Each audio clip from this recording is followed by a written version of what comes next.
So I get asked all the time, being a medium, do you have any haunted stories? So I do, believe it or not. This story happened when I had a client call and say, "Hey, my house is haunted. I need you to come over, check it out." So I'm like, "Okay."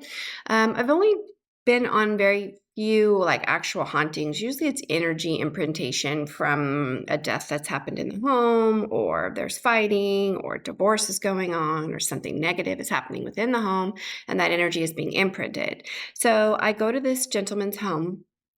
He's an avid antique collector, right? Antiques everywhere, some antiques like stacked on top of antiques. So it's the energy in there is like frantic and all over the place because he's brought all of these pieces into the house without cleansing them.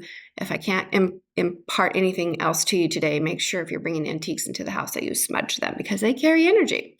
Anyway, so I go in the house and I start the reading, and I noticed that there's this curio cabinet with these little toys in them.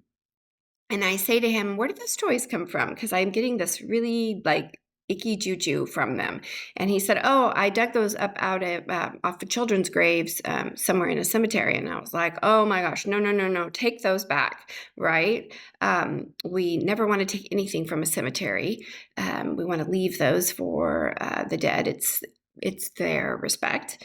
And so we continue to talk, and he says, "Okay, I'll take those back." And there was this whole stack of magazines that was right maybe across the room from me. And as we're talking, this stack of magazines picks up and slings across the hallway, hits the wall, and the magazines all go crumbling down onto the ground.